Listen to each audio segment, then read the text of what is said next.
ठीक आहे. आत्मबोध शुचितीर्थमद्भुतं स्नानमात्र कुरुतोत्तमं बुधः यन्न यात्यपरतीर्थकोटिभिः क्षालयत्यपि मलं तदंतरम. खिडक्या उघड की, खिडक्या उघडा सगळ्या.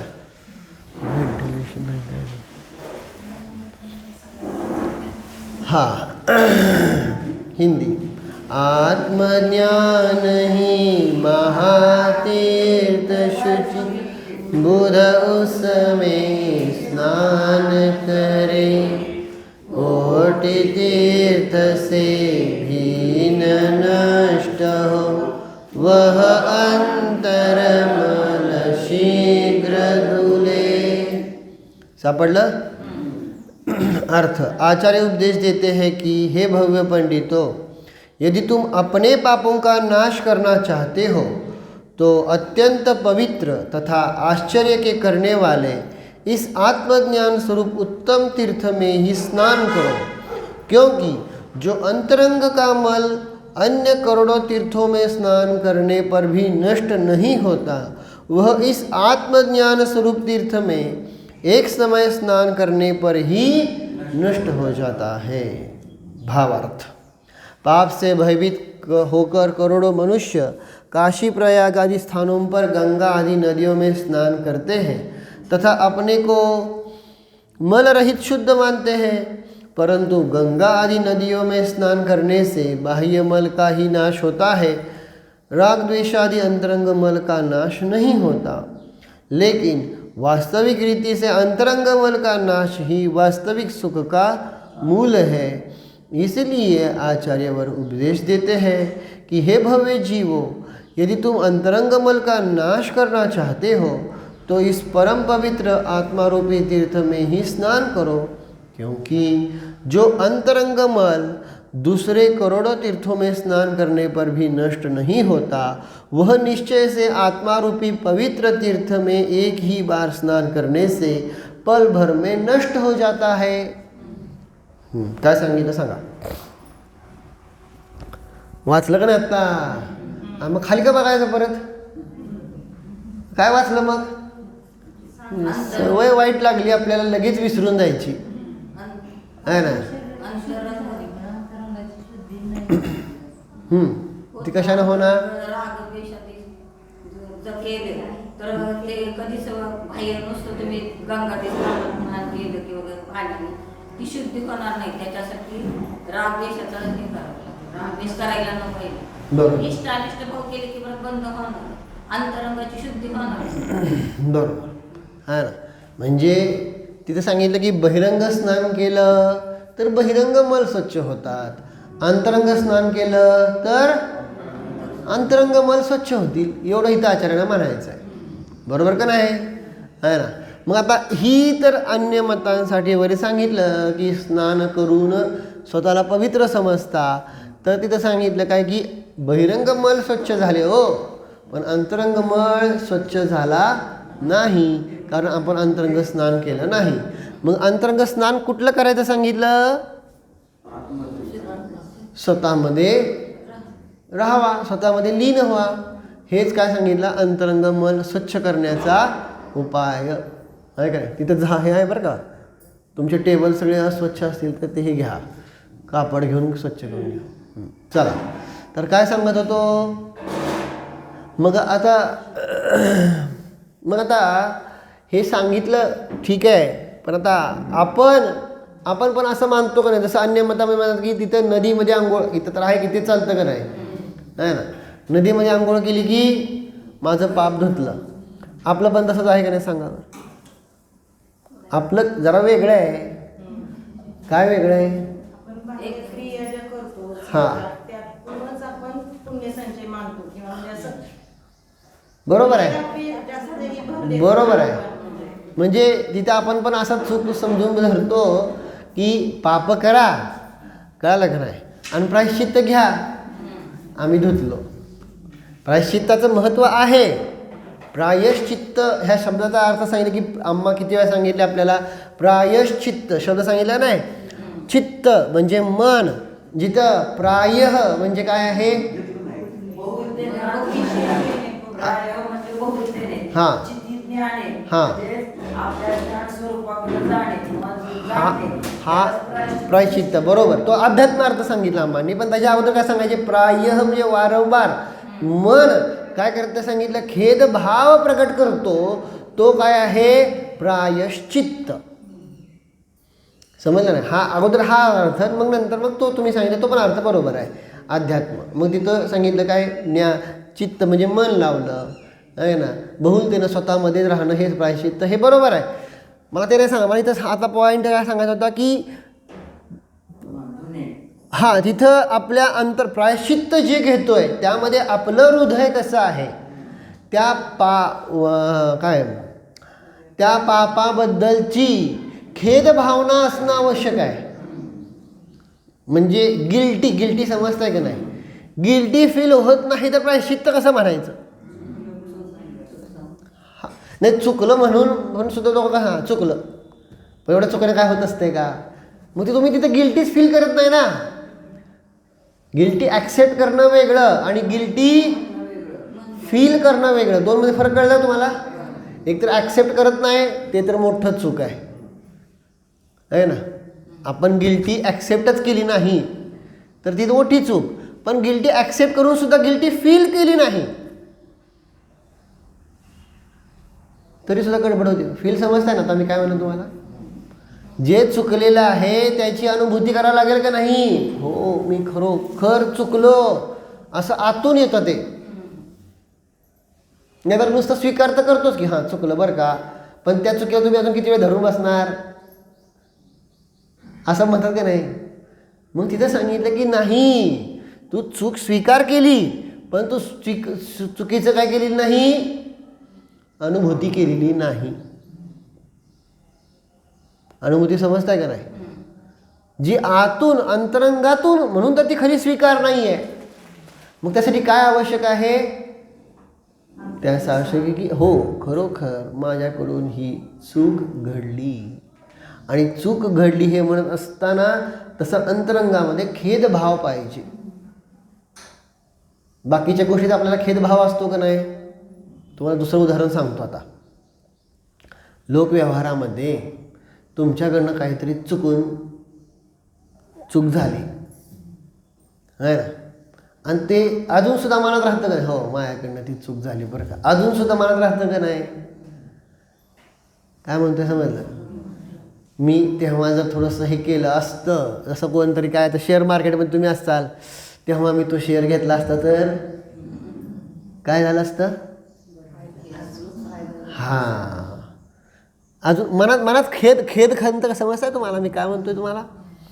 तो म्हणून आता दुसरं उदाहरण घेऊ शकता. कित्येक गोष्टीमधून मी हे केलं असतं तर बरं झालं असतं बरं का, तेव्हा हलता हे वगैरे काय तर तुमचं कुठलं तरी हे येतं ना, काय येतं कुठलं तरी काय सेल येतो ना, सेल हां कसला मेळावा? आनंद मेळावा. तर मग तिथं वाटतं का नाही मी ते घेतलं असतं तर म्हणजे तो कमी ह्यामध्ये मला ते पडलं असतं, बरं झालं असतं वगैरे वगैरे वगैरे. उदाहरण समजून घेतो मी लोकव्यवहारातलं. अजून कितीतरी प्रकारात असतं की बाबा तिथं मी हे केलं असतं तर बरं झालं असतं. हे एक आपल्या स्वीकारणं वेगळं, परंतु त्या खेदाची अंतरंगातनं जाणीव आहे का नाही, खेद खिन्नता, मग ते खरं असतं काय? प्रायश्चित्त. आणि मग ती चूक परत कधी होत नाही. आणि ज्याच्याबद्दल आपल्याला चूक नाही आहे ना, तर तो काय होतो, जसं ते काय होतं की एका मुलाकडनं ते पैसे हरवले गेले आणि म्हणले काय 10 रुपये हरवले ना, मग वडील त्याला खवळायला लागले, तुला 10 रुपयाची किंमत नाही का? मग ते बोलला मान्य आहे की चुकलं ना, 10 रुपये हरवले, पण तुम्ही तेच काय सांगताय? मग त्याला त्याची चुकीची जाणीव नाही आहे, चुकीची अनुभूती नाही आहे. चूक स्वीकार भले केली असेल, चुकीची काय नाही आहे, अनुभूती नाही. आणि त्यामुळं तो मुलगा परत काय करणार? परत ते 10 रुपये हरवणार. त्याला 10 रुपये विषय 10 रुपयाचा नव्हता. 10 रुपयाची व्हॅल्यू 0 भले ही कमी असली तरी सुद्धा त्याला चुकीची काय पाहिजे, जाणीव पाहिजे. नाहीतर मग तो त्याला 10 रुपयाची किंमत वाटत नाही, त्याला उद्याची 1000 रुपये सुद्धा काय वाटणार नाही. आणि ज्याला 1000 रुपये वाटणार त्याला काय म्हणणार, त्याला लाख रुपयाचं पण काही वाटणार नाही. कळालं काय म्हणलं तुम्हाला ते. म्हणून तिथं खेद खिन्नता पाहिजे. हो मी चुकलो, प्रयत्न करतो आता पुढं चुकणार नाही. आणि खेद खिन्नता असेल तर नक्कीच ती चूक परत घडत नसते. म्हणून सांगायला लागलो की प्रायश्चित्त घेत असताना ही खेद खिन्नता पाहिजे आपल्यामध्ये, आपल्या अंतरंगामध्ये. आपण नुसतं प्रायश्चित्त म्हणतो, काय माताजी प्रायश्चित्त, हे चुकलं प्रायश्चित्त द्या. हां, मग ती जाणीव पाहिजे ना, नाही तर ती चूक परत होणार. नुसतं म्हणून काय होणार, म्हणजे नुसतं ॲक्सेप्ट करून उपयोग नाही आहे. त्या चुकीची काय पाहिजे, हां अनुभूती. अनुभूती समजताय, म्हणून मी म्हणतो तुम्हाला अनुभूती, चुकीची अनुभूती पाहिजे. चुकीची स्वीकृती झाली हो, चुकी सगळे करतात, कळालं का, नाही इलाज म्हणून करतात, परंतु तरीसुद्धा त्यांना ती हीच राहत नाही. ठीक आहे, अरे ठीक आहे कसं, चूक आहे चूकच आहे, काय म्हणतो कळलं का नाही, आहे ना. आणि मग ती चूक परत होणार नाही ना, मग ते झालं प्रायश्चित्त. आणि आता हे ठीक आहे, मग हे प्रायश्चित्त करून आपण काय करतो आहोत. माझ्या पुढं घड्याळ द्या बरं का, सांगते घड्याळ नाही माझ्याकडं, ते दोन्ही घड्याळ बंद आहेत. हां, नाहीतर मग मी कळायचं नाही ना किती वाजले ते. 9ला 5 कमी आहे का घड्याळ. हां द्या, घड्याळ द्या, बस झालं. मी सारखं विचारायला नको ना, नाही तर मग तुम्ही पण डिस्टर्ब होणार, मी पण डिस्टर्ब होणार. किती वाजले किती. तर मग काय सांगत होतो की ती चुकीची जाणीव. मग ही चुकीची जाणीव होऊन सुद्धा आपल्याला वाटतं मी प्रायश्चित्त घेतलो, मी त्यातून काय झालो, सुटलो नाही. कर्माचा उद्या संपणार आहे का, हे कॅल्क्युलेशन नीट समजून घ्या. हे जसं इथं कसं वाटतंय, आंघोळ घेतली पाप धुतलं, प्रायश्चित्त घेतलं पाप धुतलं. पाप धुतलं जाईल, पण कसं, आता ह्याचं नीट समजून घ्या. पाप धुतलं कसं जाईल, जरा विचार करा, आहे ना. जे आपण पाप केलेलं आहे त्या पापाचं फक्त काय होणार, ते तर कर्माचा उद्याला येणार आहे की नाही, सांगितलं तुम्हाला येणार आहे.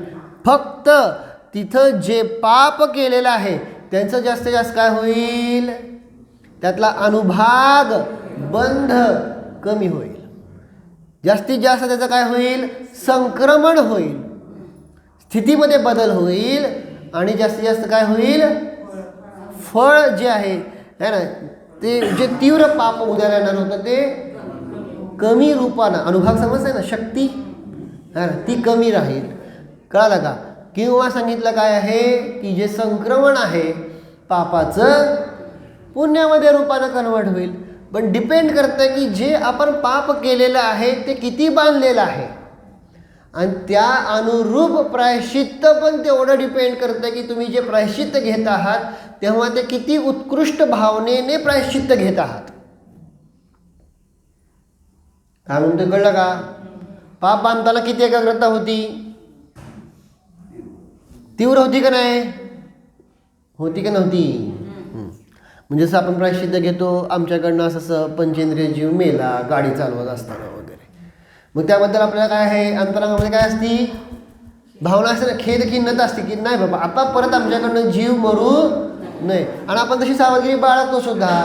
कुत्रा समजा झोपला असेल, केला असेल किंवा कुठनं जात असेल तरी जाय बाबा हळू चालवा, भले स्लो जाऊया परंतु गाडी काय करूया, हळू चालूया. तरी अचानक काही घडलं तर घडलं, पण प्रयत्न करतो का नाही आपण, म्हणजे त्या खेदाची फिलिंग असते. म्हणून तर ते पाप परत करायची घाबरतो का नाही आपण, घाबरतो का नाही, परत पाप तसलं होऊ नये माझ्याकडनं.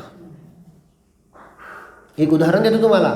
मग तिथं ज्या तीव्रतेनं पाप घडलं आहे ना, त्या तीव्रतेने तसे शुभभाव, शुद्ध तर म्हणतच नाही अजून, मी काय सांगतोय, हां, तर ते काय होईल, त्याचा अनुभाग काय होईल, कमी होईल. त्याचा पापाचं पुण्यामध्ये संक्रमण होण्यास योग्य असेल तर होईल, अन्यथा होणार पण नाही. जसं जर आपण निरंती निकाचित कर्म बांधले असतील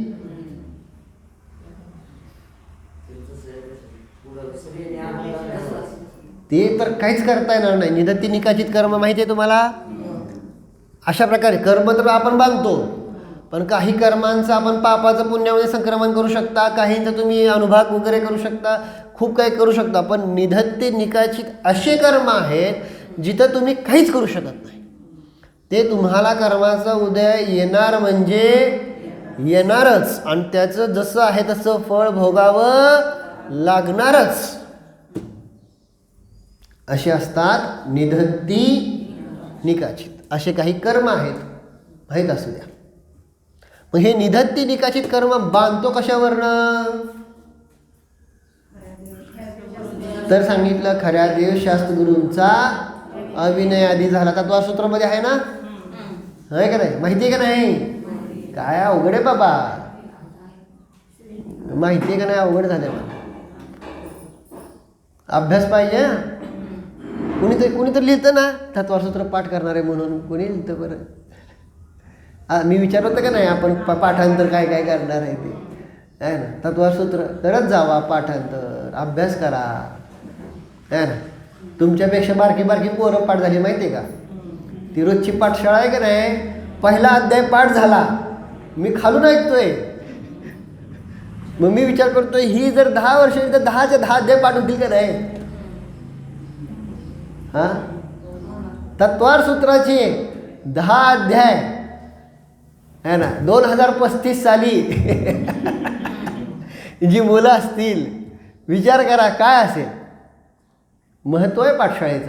येतं नाही पोरं पाठशाळेला? मी बघितलं नाही येत, तर मग त्यांच्या आईवडिलांना आता तर आपल्याला मग बघायला लागेल, आहे का नाही? म्हणजे आपलंच काम आहे ना, काय करणार? त्यांना पापाची भीती आपल्याला सांगायला लागते या पाठशाळेत वगैरे. तर काय सांगत होतो, निधत्ती निकाचित जे कर्म आहेत ते सांगितलं काय आहेत, म्हणजे देवशास्त्र गुरूंचा अभिनय झाला वगैरे तर त्यामध्ये ते बांधले जातात, बरोबर का नाही? मग तिथं सांगितलं अभिप्राय एवढा की मग त्याचं तर प्रायश्चित्त प्रतिक्रमणाचं तर काय, म्हणजे तिथं केलं जातं प्रायश्चित्त प्रतिक्रमण, पण तरी सुद्धा त्याचं फळ भोगावंच लागतं, कळतंय का नाही? म्हणून तर तसलं कर्म तर बांधायचंच नाही. अजून पण कारणं आहेत, ती सगळी आपण नंतर तिथून बघू, आहे ना? फक्त देवशास्त्र गुरूंचाच अभिनय एवढंच कारण नाही आहे, निधत्ती निकाचित बांधण्याचे अजून पण कारण आहेत, आहे ना? मग सांगायचा उद्देश एवढा आहे की आपण पण ह्याप्रमाणेच विचार करतो आहोत की मी आता अम्मानी सांगितलं जाप द्या, मी जाप दिले, माझं प्रायश्चित्त झालं. वास्तविक त्या खेद खिन्नता नाहीच. आता समजा आपल्या प्रायश्चित्त म्हणून काय सांगितलं आहे, जाप द्या, उपवास करा, काय तीर्थयात्रा करा किंवा दान करा, हे जे सांगितलेलं असतं का नाही, ते करत असताना ते भाव असतात का? काय विचारतोय? अम्माने सांगितलं असतं विधान करा, विधान करण्यापूर्वी सुद्धा ते भाव नसतात की ह्याचं प्रायश्चित्त म्हणून मी विधान करतोय, असतात का? विचारतोय तुम्हाला मी, है ना? आपल्याला सांगितलं की जाप करा, जाप तर तुम्ही देता, पण ह्याचं प्रायश्चित्त म्हणून मी जाप देतोय हे विसरून पण जातो. खूप जण जातात का नाही? मग कसलं प्रायश्चित्त? तुम्ही तुमची चूकच विसरून गेला. तुम्हाला जी दिलेली शिक्षा आहे, शिक्षा समजताय की नाही? प्रायश्चित्त म्हणजे काय? शिक्षा दिली की नाही आपल्याला, हे एवढे जाप करा, एवढं दान करा. भले ती शिक्षा पुण्यरूप आहे, शुभ भावरूप आहे ना, पण ती शिक्षा आहे की नाही? मग कशाबद्दल शिक्षा दिली ती विसरून गेला म्हणजे तुम्ही चूक परत करणार का नाही? करणार का नाही? कॉमन सांगतोय मी, कोणा वैयक्तिक नाही चाललं काय. म्हणून तिथं सांगितलं काय की ज्याच्याबद्दल आपण जाप देतो आहोत, दान करत आहोत, उपवास करत आहोत, विधान करत आहोत अथवा तीर्थयात्रादी करत आहोत, तर त्याच्यात ती भावना असू द्या अगोदर की मी हे प्रायश्चित्त म्हणून करत आहे, ह्याचं प्रायश्चित्त म्हणून करत आहे. आणि तशी अंतरंगामध्ये खेदाची जाणीव पाहिजे, नुसतं तोंडानं बोलण्यासाठी नको आहे, कळते ना? अंतरंगामध्ये काय पाहिजे? खेदाची. नाहीतर ते प्रायश्चित्त कसं म्हणायचं तुम्ही सांगा? प्रायश्चित्त होईल का? ती क्रिया होईल, उपवासाची क्रिया होईल, दानाची क्रिया होईल, जापाची क्रिया होईल, विधानाची क्रिया होईल, परंतु ते खरं प्रायश्चित्त होईल का? कारण तुम्ही ते विसरूनच गेला ना कशासाठी करायचं होतं ते. समजलं का नाही? आहे ना? तर ती तिथं खिन्नता पाहिजे. दुसरं आता सांगितलं काय आहे की हे करून सुद्धा हा भ्रम नको आहे आपल्याला की मी प्रायश्चित्त घेतलं पण तरी सुद्धा मला कर्माचा उदय आलाच. काय? कारण खूप जणांचं असं पण दिसून येतं प्रायश्चित्त घेतल्यावर सुद्धा ते कर्म बांधलेलं जे असते की नाही ते उद्याला येणार असते ते यायला येणार. हां, कारण खूप बरोबर आहे. मग खूप जणांचं असं असतं दिसून येतं काय? खूप जणांचं काय दिसून येतं की प्रायश्चित्त घेतलं त्यांचा कर्माचा उदय दूर झाला असं दिसून येतं का नाही? परंतु सगळ्यांचं तसं दिसून येत नाही आहे ना. हां कमी जास्त प्रमाणात. हां, मग सांगायचा अभिप्राय मग इथं हे आपण त्या स्नानवत आहे ना जलस्नानवत आपलं पण चाललं आहे का नाही? म्हणजे आपल्याला काय अपेक्षा असते शेवटी माझं हे रोग दूर व्हावा म्हणून प्रायश्चित्त घेतलं आहे. श्रेणी प्राण्यांनी त्यांनी उपसर्ग केलं त्यावेळी त्यांना नरगतीच बांधलं. हां. मग त्यांना पळता तिथं ते भोगावंच लागलं नाही. बरोबर पश्चाताप केलं त्याने आर्यंतचं ते हे पण बांधलं. बरोबर. ते चांगलं पण पुण्य त्यांना हे झालं. तीर्थंकर पण बांधलंय आणि हे पण झालं. मग मनापासून कोण प्रायश्चित्त करते की नाही त्याचं काय असं म्हणजे बरोबर ते बरोबर. कर्म तर उद्याकडे येणार असते ती येणारच. हम्म. त्यांनी मनापासूनच केलेलं असल्यामुळं त्याला त्राही होणार नाही. हां, आता जे कर्म निधी निकाचित बांधले ते तर उद्याला येणारच. जे आयुकर्म बांधले ते तर झालं. नरकायू तर झालीच, फिक्सच झाली आहे का? हां, 7व्या नरकाचा बांधला होता पण ते पहिल्या नरकापर्यंत आले. पण पहिल्या नरकापर्यंत सुद्धा बारून सुद्धा एवढं करू शकले नाहीत. कळालं का नाही? कारण पहिल्या नरकाची कमी आयु किती आहे? मग तीर्थंकर बांधलं म्हणून तुम्हाला 10,000ची फॅसिलिटी नाही मिळाली. किती वर्ष राहिले? 84,000 वर्ष बांधून बसले. मग प्रत्येकाचं सगळं शेवटी काय आहे इथं म्हणून सांगतोय. उगा आपल्याला काय वाटतं की होतंय प्रायश्चित्त घेतलं की होत नाही. चांगल्याचं झालं नाही तर आपलं काय करताय नाही का नाही? स्वयं तीर्थंकर अवस्थेत असताना झालं नाही. सांगितलं ना काय आदिनाथांनी राज्य अवस्थेत सांगितलं होतं काय? फक्त 6 घडी काय करा मुसक्या बांधून ठेवा त्यांना खाऊ देऊ नका. आणि ते सांगणं कर्तव्य आहे त्या भूमिकेमध्ये राजा असताना. ना तर म्हणचाल मी राजा आहे मी सांगणार नाही मी कशा कर्म बांधू. परंतु कर्तव्य जरी केलं तरी सुद्धा काय झालं? फळ मात्र त्यांचं त्यांनाच भोगावं लागलं. कारण 6 महिने काय झालं? आहार मिळाला नाही. कर्माचा उदय चुकला नाही है ना. आता त्यांनी तर काय होते भावलिंगी साधू होते का नाही? काय कर्मक्षय करत होते. गुणश्रेणी निर्जरा चालू होती की नाही त्यांची. पण तरी सुद्धा 6 महिने आहार मिळाला नाही. ठीक आहे त्याचा त्यांना त्रास झाला नाही. त्यांचं वज्रऋषभ महाराज सहनन होतं त्यामुळे त्यांना त्याचा त्रास झाला नसेल वगैरे कळलं. परंतु 6 महिने आहार मिळाला नाही. स्थिती बंद होता ना. अनुभाग बंद असेल पण स्थिती बंद 6 महिन्याचा होता. कळतंय का नाही? आपल्याला पण असं दिसून येतं का नाही? सर्दी असते भले त्रास होत नाही सर्दीचा. खोकला असतो कळतंय का? अनुभाग बंद असेल परंतु तो काय आहे स्थितीबंध मोठा असतंय का नाही? काय महिना बाहेर झाला अजून सुद्धा सर्दी काय जाय नाही. हिवाळ्यात जाऊ द्या उन्हाळ्यातली सर्दी जाय नाही.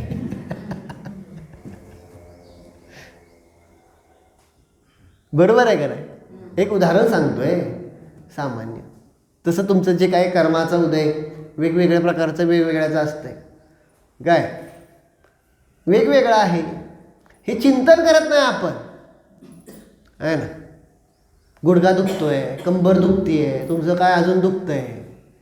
स्थितीबंध केवढे आहेत तेवढ्या वेळ ते दुखणार आहे माहिती आहे का? अनुभाग बंद कसा असेल तसं मग ते कमी दुखणार जास्त दुखणार. त्यामुळे विश्वास कोणावर ठेवायचा? विश्वास कोणावर ठेवायचा आहे का? डॉक्टरवर नाही हो, कर्मबंधावर. ते ठीक आहे, ते नो कर्म आहे, डॉक्टर औषध वगैरे, त्याचा मी त्याग करा म्हणत नाही, पण द्रव्य कर्म पण आहे ना. पण असू द्या, नो कर्म असू द्या, द्रव्य कर्म असू द्या, भाव कर्म तसे बांधावेत असा नियम नाही. दुखतंय म्हणून तिथं त्रास करून घ्यावा असा नियम नाही आहे. कळायला का नाही? हे तत्वज्ञान समजायचा फायदा. चला तर विषयांतर नको. मग सांगायला लागलोय काय? प्रायश्चित्त. मग आपण पण असं प्रायश्चित्त समजून घेतो आहे की प्रायश्चित्त घेतलं म्हणजे माझं पाप संपलं, तर संपत नाही. हां, सगळं पाप संपेल, सगळं पाप संपू शकतं. मग इथं सांगितला उपाय, जिथं चूक घडलेली आहे तिथला प्रॉब्लेम साफ करायला लागेल. आहे का नाही? सुई कुठं हरवली आहे? है ना? आणि हुडकतोय कुठं? माहिती आहे ना गोष्ट? वृद्ध आजी लाईटमध्ये, बाहेर लाईट होती, बाहेर लाईट हुडकते. काय हुडकते? सुई हुडकते. कुठं हरवली आहे? घरात. मग घरात हरवली आहे तर घरात हुडकायचं ना, बाहेर काय हुडकायचं? कळतं का नाही काय म्हणतो ते? मग दोष कुठं घडलाय? दोष कुठं घडलाय? भाव कर्मात घडलाय का नाही? मग प्रॉब्लेम सॉल्व कसा होणार? भाव कर्म न करता होणार. काय म्हणतोय कळलं? अर्थात शुद्ध स्वभावात राहून. म्हणून आचार्यांनी सांगितलं काय की जर तुम्ही अंतरंग स्वभावामध्ये राहिला तर काय होईल? तुमची शुद्धी झाली, प्रायश्चित्त झालं, सगळे दोष नष्ट होणार. है ना? त्याचा रिझल्ट लगेच दिसणार नाही. नाही तर सगळ्यांना तेच प्रॉब्लेम आहे. प्रॉब्लेम काय? आम्हाला लगेच रिझल्ट पाहिजे. तर लगेच रिझल्ट कसा येईल? बांधले तसं कर्म, है ना? तसा स्थितीबंध, अनुभाग बंध बांधला गेलाय का नाही? गेलाय का नाही? है ना? मग लगेच कसं होईल? लगेच होतंय का? नाही ना. तुम्ही आत्ता कुठं कर्ज फेडायला सुरुवात केली आहे, लगेच कर्ज नष्ट होतं का? काय म्हणतोय कळलं का नाही? मग सगळं फेडा, मग लगेच मुक्त होणार. कळतंय का नाही? आहे ना? सांगायचा उद्देश म्हणून इथं सांगितलं काय आहे की हे स्नान. मग इथं घटवलं काय की सगळ्यात पवित्र स्नान कुठलं सांगितलं? तर सांगितलं शुद्ध स्वभावामध्ये राहणं. कारण दोष, मलिनता कुठं आलेली आहे?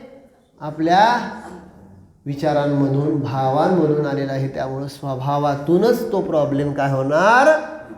सॉल्व होणार. बहिरंग आपण किती वेळा तुम्ही प्रायश्चित्त घेणार? काय विचारतोय? आत्ता तुम्ही प्रायश्चित्त घेतलं, अजून किती वेळा घेणार प्रायश्चित्त? चुका तर घडत राहणार का नाही? घडणार का नाही? काय विचारतोय? संसार आहे म्हटल्यानंतर चुका घडत राहणार. मग किती वेळा चुका करणार? किती वेळा प्रायश्चित्त घेणार? त्रास आहे. मग त्यापेक्षा सगळ्यात बेस्ट काय? स्वभावात राहावा. ऑटोमॅटिक काय होणार? चुका होणार नाही, संसार वाढणार नाही आणि प्रायश्चित्त घ्यायची गरज लागणार नाही. है ना? म्हणून जसा तो ध्रुव तारा, माहिती आहे ना, ध्रुव बाळाची गोष्ट काल्पनिक आहे, आपल्याकडे नाही ती. काय? आपल्याकडे ध्रुव तारा आहेत. जम्बूद्वीपामध्ये किती ध्रुव तारा आहेत?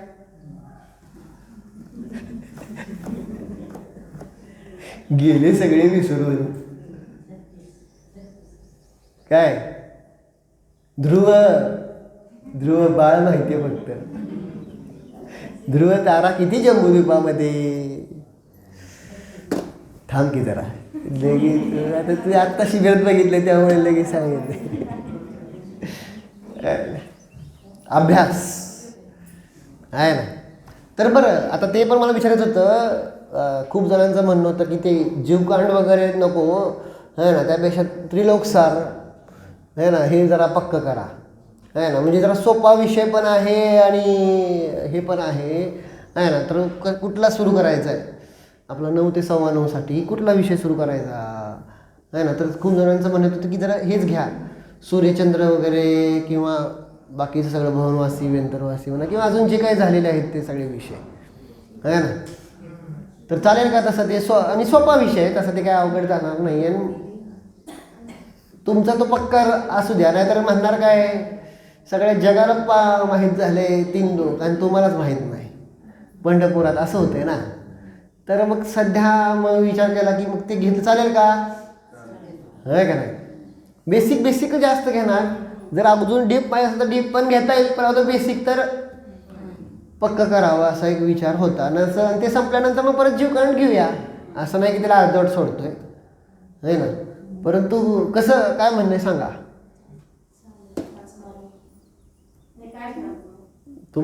हेच आपलं घेणार सगळं काय 3 लोकाचं आकार, कुठं काय आहे, ऊर्ध्वलोकाची रचना, मध्यलोकाची रचना, अधोलोकाची रचना, असं वगैरे घेणार. आणि मग त्यानंतर सगळे येणार, भवनवासी, व्यंतरवासी, ज्योतिषवासी वगैरे, म्हणजे त्रिलोक सारच थोडक्यात.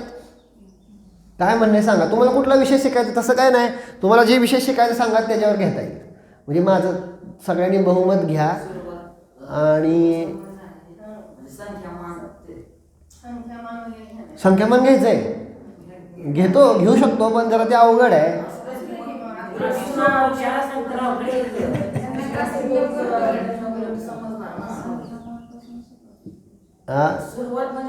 सुरुवात संख्यामानपासून आहे, पण ते संख्यामानच अवघड आहे. हां, रुटीन लागल्यावर संख्यामान घेतो, पण तोपर्यंत तुम्ही सुट्टीला जाताय. असू द्या, पण तरी घेतो मी. ठीक आहे, मग पण ते ठीक आहे, विषय घेतो, प्रयत्न करतो की शॉर्ट विषयातनं जेवढं कवर करता येईल तेवढं सोपं आहे ना. बेसिक तर पक्क करून घेऊया. एप्रिल महिन्यात तर तुम्ही जाणार नाही मला माहिती आहे, पोरा आहेत तिथं, आहे ना. हां, मग सांगायचा अभिप्राय मग एप्रिल महिन्यापर्यंतच बघू काय होईल तसं होईल, नंतर मग मे महिन्यात बघू काय करायचं, आहे ना. हां, आणि तर सांगायचा उद्देश काय आहे आपला, काय चालला होता की नाही, कशावरून विषय निघाला. ध्रुवतारा म्हणजे अन्य मतामध्ये जसं आहे की बाबा मला काय करायचं नाही आहे. हां, मग मला आता असं प्रायश्चित्त घ्यायचं की मला परत प्रायश्चित्त घ्यायला लागलं नाही पाहिजे. आणि त्याचा उपाय सांगितला आचार्यांनी, काय आत्मस्वरूप सांगितलं, काय आहे ज्ञानामध्ये राहणे, है ना. उत्तम तीर्थ तेच आहे, शुद्ध प्युअर पवित्र, जिथं काही सुद्धा चूक होणार नाही, तिथून तुम्ही पूर्ण संसार समुद्र पार करणार. कळालं का नाही. अशा प्रकारे ही सगळी चर्चा आलेली आहे. ठीक आहे, मग बाकी उद्यापासून आपण 9 ते 9:15 9:30 घ्यायचं. हां, किंवा मग 8:45 ते 9:15 घेऊ, चालतं आहे ना. 8:30 ते 9:15 आपलं पद्मनंदी पंचमशतीका घेऊ, चालतं आहे ना. चालतंय का नाही विचारतोय का, पोरं जात नाहीत काय विचारतोय. हां, पण ऊन होतं 9:30 आणि ते जातच. ते आपला विषयच असा असतो की तुम्ही तर 9:30 म्हणून आता संपेपर्यंत 9:45 वाजतात, मग ते खूपच ऊन होतो. हां, त्यामुळे मी सांगताना 9:15 म्हणतो, तोपर्यंत तुम्ही घरात बाहेरनं ह्या रूममधनं बाहेरपर्यंत 9:30 वाजता आहे का. ते उन्हाळा होतोच, नको. तर कसं वाटलं चालू करायचं आहे, कसं आहे पद्मनंदी 8:30 बरोबर आहे ना. बरोबर 8:30 मग या. 8:30 म्हणाय तुम्ही सुरू 8:30 करणार, तुम्ही 8:15 या.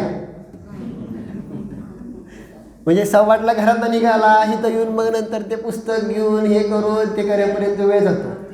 त्यामुळे करेक्ट 8:30 पद्मनंदी पंचमशतीका सुरू, इव्हन 5 मिनटं लवकर सुरू होईल, आहे का नाही. आम्ही तर फिक्स आहोत, मी नितीन काका. बरं, आणि हां, माताजींना आमंत्रण द्यायला जायचं आहे उद्याच्याला रविवारी, चालेल ना. विचारतो तुम्हाला जायचं का, तेव्हा आहे का काय उत्तरच येत नाही ते. मी तसं तयार आहे का सगळी.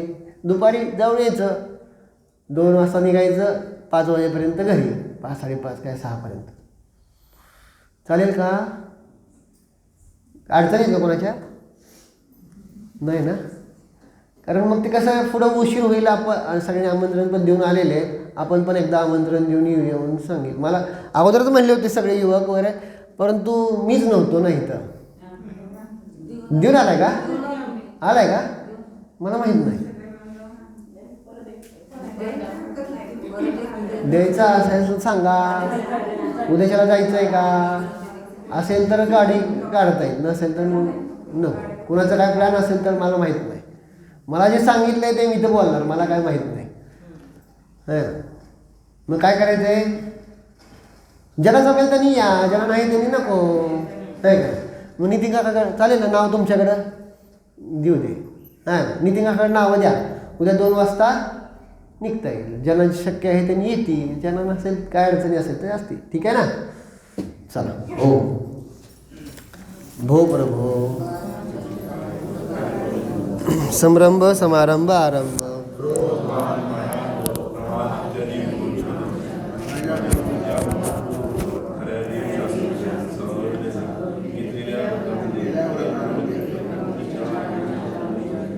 एकेंद्रियापासून वंचित काही जीवांची स्वाध्याय करत असताना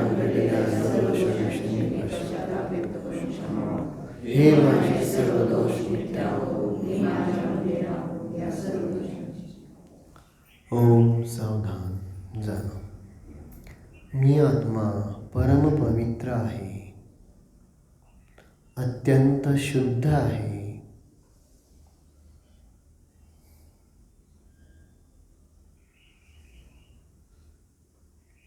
पवित्र स्वरूपच आहे.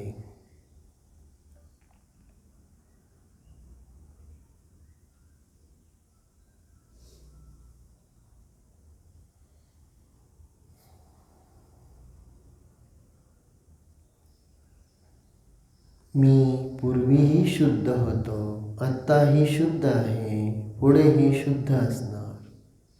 शुद्ध हा माझा स्वभावच आहे. दोषाने रहित निर्दोष आहे. परम पवित्र स्वरूपोऽहम्, निर्दोष स्वरूपोऽहम्,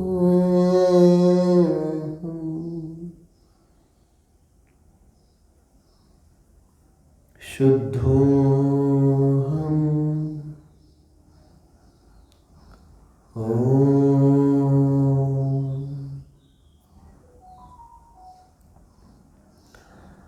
विसर्जन. नमो हरिहं.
समाधि परिणाम शुद्धि स्वात्मोपलब्धि शिव सौख्य सिद्धि चिंतामणि चिंतित वस्तुताने त्वामन्यमानस्य ममास्पदे.